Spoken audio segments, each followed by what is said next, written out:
하룻밤새 나스닥 종합지수가 무려 6.84% 폭등했습니다. 진짜 막 눈을 의심했잖아요. 네, 정말 어마어마한 상승장이었죠.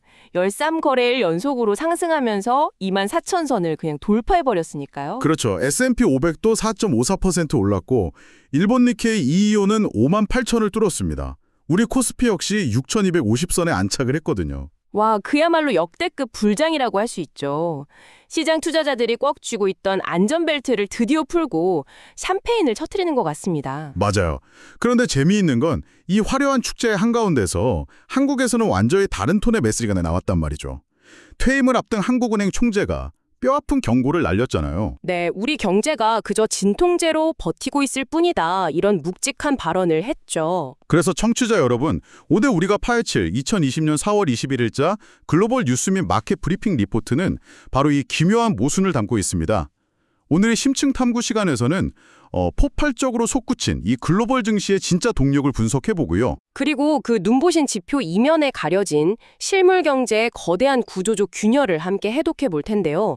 지금 시장에서 벌어지는 현상을 단순히 경제가 좋아졌다고 해석하면 굉장히 위험한 함정에 빠지게 되거든요. 아, 경제가 좋아져서 주가가 오른 게 아니다. 네, 밤사이 글로벌 자금 이동을 보면요. 미 국채 10년물 수익률이 3.73%로 급락했고 영원한 피난처로 불리던 국제 금값마저 0.85% 하락했습니다. 그 안전자산에 있던 거대한 자금이 전부 위험자산으로 막 쏟아져 들어간 거네요. 정확합니다.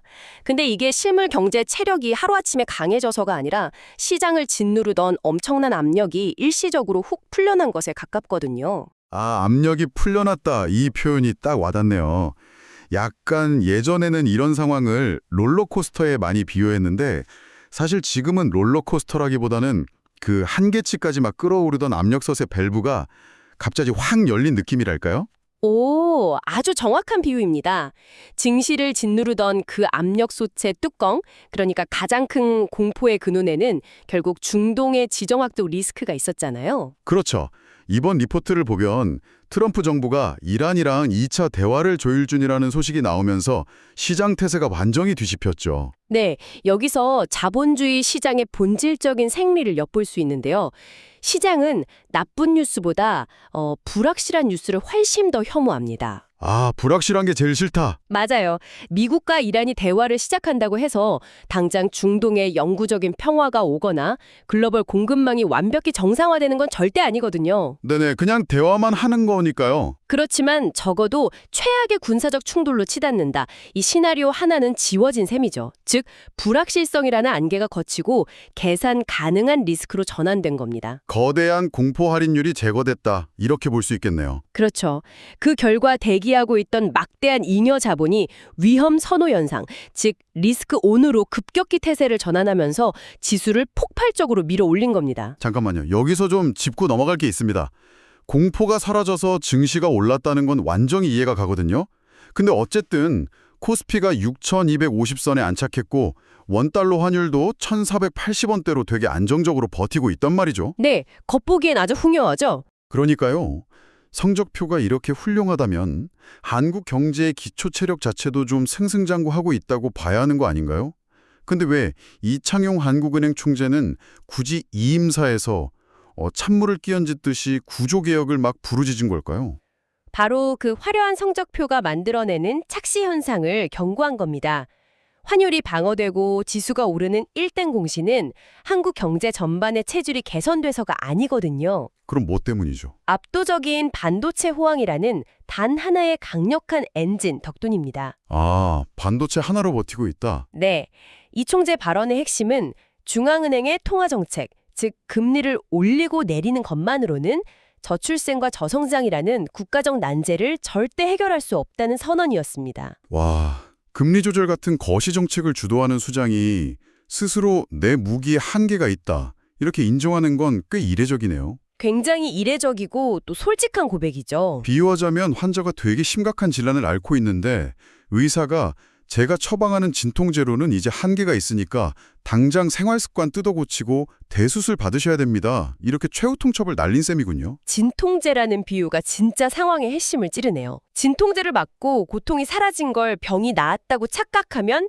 결국 수술 시기를 놓치게 되잖아요. 그렇죠. 약발 떨어지면 큰일 나는 거니까요. 맞습니다. 반도체 사이클이 꺾이는 순간 그동안 호황에 가려져 있던 노동, 교육, 연금 시장의 그 낡은 구조적 모순들이 한꺼번에 경제의 목을 조를 거라는 게 냉정한 진단인 거죠. 진짜 등골이 서늘해지는 경고네요. 더 흥미로운 건요, 이런 거시경제적 딜레마가 비단 한국만의 문제가 아니라는 겁니다. 브리핑 리포트에 담긴 중국 상황을 한번 보시죠. 중국 인민은행은 대출 우대 금리, 즉 LPR을 무려 11개월 연속으로 동결했습니다. 저도 사실 그 부분 읽으면서 좀 의아했어요. 중국은 지금 부동산 침체나 내수 부진 때문에 어떻게든 돈을 풀어서 경기를 띄워야 하는 상황 아닌가요? 보통 그렇게 생각하죠. 그러니까요. 금리를 팍팍 내려야 할 텐데 왜 11개월이나 이자를 꽉 묶어두고 있는 걸까요? 거기서 지금 중국에 처한 구조적 딜레마가 적나라하게 드러납니다. 금리를 낮춰서 시중의 위안화를 막 풀면 당장 부동산 숨통은 트이겠지만 치명적인 부작용이 발생하거든요. 부작용이요? 환율 문제인가요? 빙고! 달러 대비 위안화 가치가 급락하고 막대한 자본이 해외로 빠져나가는 엑소더스가 일어날 수 있습니다. 게다가 무분별한 유동성 공급은 결국 부실 기업들만 연명하게 만들거든요. 장기적으로 보면 국가 경제 체질이 더 썩어 들어가는 거네요. 그렇죠. 결국 중국 역시 당장의 성장률 수치를 희생하더라도 과도한 부채를 줄이는 구조적 디레버리징을 선택할 수밖에 없는 상황으로 내몰린 겁니다. 그러니까 글로벌 중앙은행들이 단순히 돈을 풀어서 경제를 부양하던 그 달콤한 시대를 지나서 뼈를 깎는 구조적 한계와 싸우는 국면에 진입했다는 확실한 증거군요. 네, 거시경제의 조종사들이 단기적인 비행속도 올리는 데 집착하지 말고 엔진 자체를 교체해야 한다고 다급하게 경고하고 있는 겁니다. 좋습니다. 그렇다면 무대를 조금 바꿔보죠. 이런 묵직한 거시경제의 구조적 고민이 실제 기업들의 최전선에서는 어떻게 나타나고 있을까요? 네, 기업들 현장 얘기도 아주 흥미롭죠. 오늘 리포트에서 기업들 전략 변화를 보면 굉장히 상반된 흐름이 막 충돌하고 있잖아요.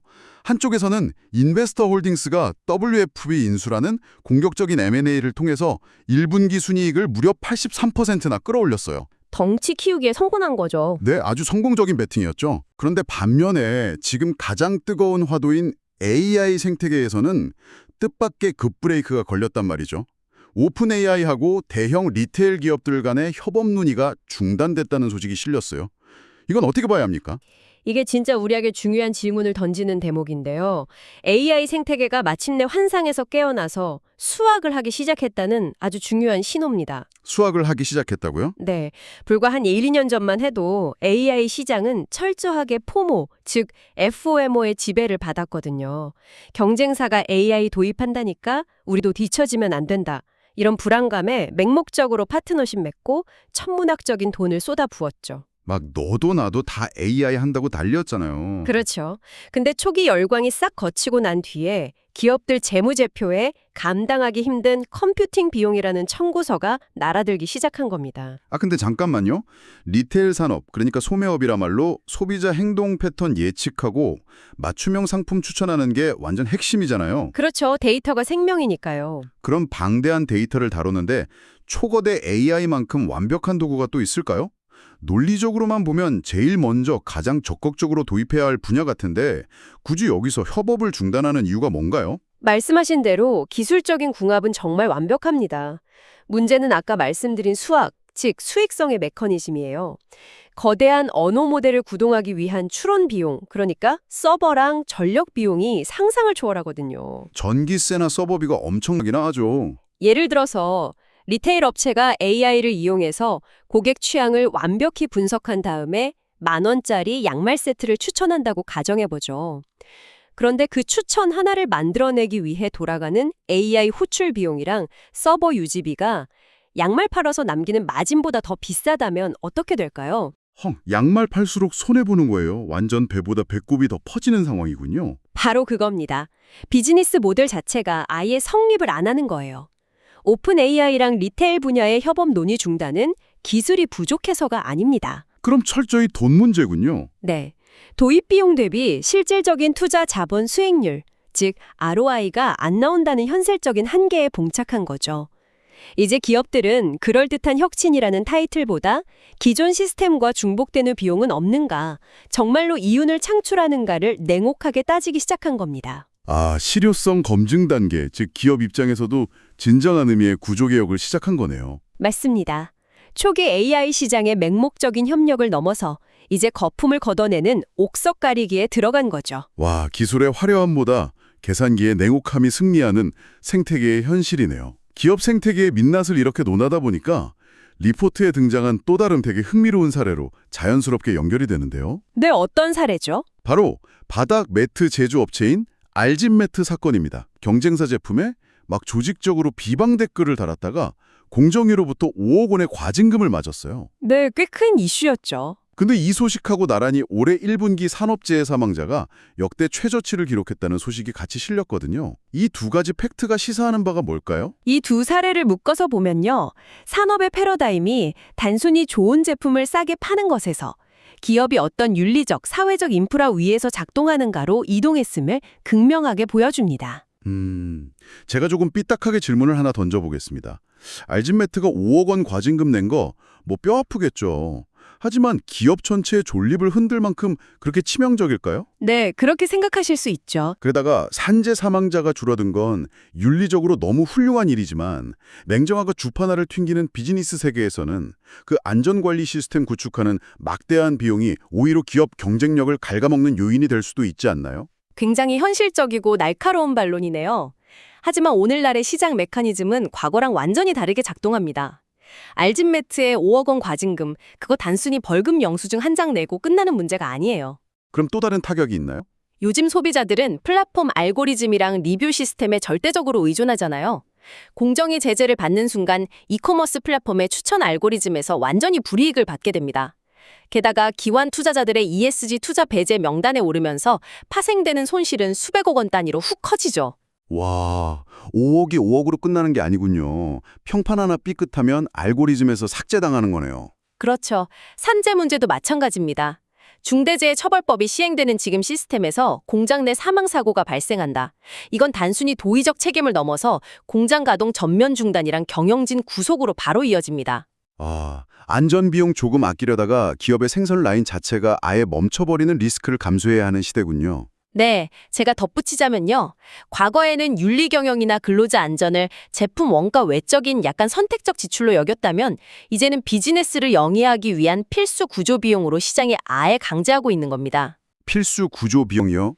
네, 앞서 기업들이 AI 도입에서 실효성을 따지는 구조개혁을 했듯이 사회적 비용을 관리하는 건 역시 오늘날 생태계에서 살아남기 위한 아주 필수적인 체질 개선인 셈이죠. 기업들이 단순히 물건 잘 만드는 걸 넘어서 스스로의 사회적 인프라를 증명해야만 살아남을 수 있다. 이 통찰이 진짜 돋보이네요. 근데 재미있는 건요. 기업 생태계에서 벌어지는 이런 인프라의 변화가 우리의 가장 사적이고 친숙한 일상 공간에서도 똑같이 일어나고 있다는 점입니다. 네, 리포트의 마지막을 장식한 거주공간 이슈 말씀이시죠? 네, 바로 그 동탄 신도시 이야기입니다. 수도권 남부의 대표 주거지인 동탄 신도시가 무려 20년의 개발 끝에 올해 말 5단계 준공을 마친다고 하더라고요. 네, 드디어 완성이네요. 완성된 동탄 신도시가 수용하는 인구가 무려 42만 명이라고 합니다. 42만 명이면 이거 웬만한 중소도시 하나를 통째로 그냥 옮겨놓은 거대한 물리적 인프라 아닙니까? 규모 면에서는 진짜 엄청난 성취죠. 하지만 동탄 신도시의 진정한 가치를 아파트가 몇만 세대 공급됐다 이런 식의 콘크리트 인프라로만 해석하면 절반밖에 못 보는 겁니다. 그럼 나머지 절반은 뭔데요? 우리가 주목해야 할 건 이 거대한 물리적 공간을 빈틈없이 덮어버리고 있는 디지털 인프라, 즉 프롭테크 기업들의 보이지 않는 전쟁입니다. 아, 리포트에서 언급된 그 주거통합 플랫폼 경쟁을 말씀하시는 거군요. 네, 맞습니다. 근데 솔직히 말해서 아파트 커뮤니티 앱, 이거 지금도 되게 흔하지 않나요? 관리비 명세서 확인하고 헬스장 예약하고 고장난 거 수리 신청하는 정도의 앱 하나가 42만 명 규모 신도시에서 도대체 왜 그렇게 결정적인 패권 경쟁의 무대가 되는지 확 와닿지가 않거든요. 단순히 앱 가입자 수 늘어나는 거 말고 다른 의미가 있나요? 핵심은 바로 초밀착 데이터의 독점에 있습니다. 프롭테크 기업들이 아파트 단지 운영 플랫폼을 기를 쓰고 장악하려는 이유가 관리비 대신 내주고 수수료 몇 푼 받으려는 게 절대 아니에요. 그럼 진짜 목적이 뭔가요? 하나의 앱이 수만 명의 거주민을 묶는 순간 그 플랫폼은 거대한 지역 경제의 혈관 자체를 통제하게 됩니다.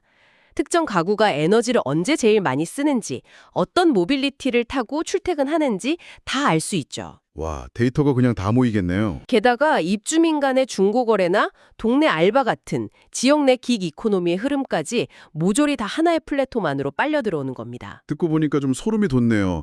이건 단순히 거주민 편의 돕는 서비스가 아니라 42만 명이라는 거대한 인구의 지갑과 일상을 데이터로 완전히 가두어버리는 그 가두리 양식장을 만드는 거군요. 정확한 지적입니다. 일반적인 IT 기업이 1만 명의 진짜 액티브 유저를 모으기 위해서 마케팅 비용을 얼마나 쏟아붓는지 한번 생각해 보세요. 어마어마하죠. 막 쿠폰 뿌지고 뭐 난리 나잖아요. 네, 그런데 프롭테크 기업은 대형 아파트 단지 입주자 대표회의랑 플랫폼 도입 계약 딱 맺는 순간 B2B2C 모델을 통해서 단번에 10,000명 단위의 검증된 유저와 그들의 초밀착 생활 데이터를 그냥 독점해버립니다. 아, 계약 한 번에 10,000명이 쿡 들어오는 거네요. 그렇죠. 게다가 일단 입주민들이 커뮤니티 시설 예약이나 출입 통제 때문에 이 앱을 한번 깔고 나면 절대 안 지우잖아요. 맞아요. 지우면 아파트 생활이 안 되니까요. 이 강력한 로그인 효과를 기반으로 향후에 인테리어 이사, 지역상권 배달, 금융대출 연계까지 모든 수익 창출의 관문을 아예 장악해버리는 겁니다. 결국 동탄이라는 거대한 물리적 도시는 수많은 프롭테크 기업들한테는 42만 명의 데이터를 캘 수 있는 노천광산이나 다름없군요. 거시경제의 본질이 이자율에서 구조개혁으로 바뀌고 기업 생태계의 본질이 마케팅에서 인프라 구축으로 진화했듯이 주거의 본질 역시 단단한 콘크리트에서 데이터 플랫폼으로 완전히 구조가 재편되고 있다는 사실이 정말 놀랍습니다. 네, 시대의 흐름이 완전히 바뀌고 있는 거죠. 청취자 여러분, 오늘 우리가 함께 심층 탐구한 2026년 4월 21일자 자료들의 퍼즐 조각들이 이제 하나의 거대한 그림으로 쫙 맞춰지는 것 같습니다. 네, 오늘 정말 많은 이야기를 나눴는데요. 트럼프와 이란의 대화라는 지정학적 압력 밸브가 열리면서 뿜어져 나온 글로벌 증시의 화려한 랠리를 먼저 목격했죠. 그리고 그 환희의 이면에는 반도체라는 단일 엔진에 의존하는 한국 경제의 취약성을 꼬집은 한국은행 총재의 묵직한 경고가 숨어 있었고요. 맞습니다. 또 기술의 환상에서 벗어나서 철저하게 컴퓨팅 비용과 실효성을 따지기 시작한 AI 시장의 냉혹한 셈법도 봤고요.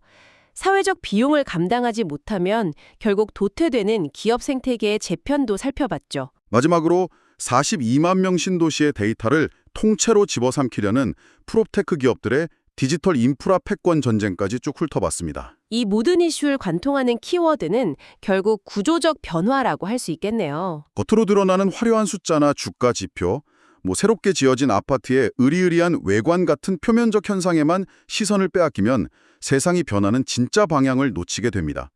오늘 우리가 짚어본 것처럼 실물 경제의 깊은 밑바닥에서 진행되는 본질적인 구조의 변화를 읽어내는 안목이 그 어느 때보다 필요한 시점이죠. 네, 현상 이면의 구조를 보는 게 가장 중요합니다. 그래서 오늘의 심층 탐구를 마치면서 청취자 여러분께 이런 도발적인 질문을 하나 던지고 싶습니다. 오늘 한국은행 총재는 한국 경제가 반도체 호황이라는 되게 달콤한 진통제에 취해서 진짜 필요한 대수술을 미루고 있다고 경고했잖아요.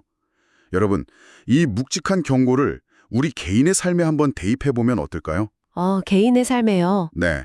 혹시 청취자 여러분의 커리어나 투자 포트폴리오 혹은 일상의 습관 속에도 지금 당장 수익이 좋고 편안하다는 이유로 맹신하고 있는 여러분만의 반도체 호황이 있지는 않으신가요? 와, 굉장히 서늘하면서도 지금 당장 스스로에게 던져봐야 할 필수적인 질문이네요. 당장 눈앞의 평가가 좋거나 익숙한 환경에 안주해서 훗날 다가올 치명적인 위기를 막기 위해 지금 당장 시작해야 할 나만의 구조개혁을 슬쩍 미루고 있는 건 아닌지 되짚어볼 시간입니다. 그렇죠. 시장의 랠리는 그 압력솥 밸브가 열리듯이 어느 날 갑자기 확 시작되지만 반대로 그 랠리가 멈추고 냉혹한 구조의 청구서가 날아오는 순간 역시 예고 없이 들이닥치기 마련이니까요. 세상의 모든 거대한 톱니바퀴들이 낡은 껍질을 깨고 새로운 구조로 막 재편되고 있는 지금, 여러분을 지탱하고 있는 펀더멘탈은 과연 얼마나 튼튼한지 오늘 하루 곰곰이 생각해 보시길 바랍니다. 네, 언제나 표면의 숫자보다 그 이면의 메커니즘을 꿰뚫어보는 통찰이 여러분의 가장 강력한 무기가 될 것입니다. 오늘의 심층 탐구 시간은 여기서 마무리하겠습니다. 청취자 여러분, 오늘도 함께해 주셔서 감사합니다.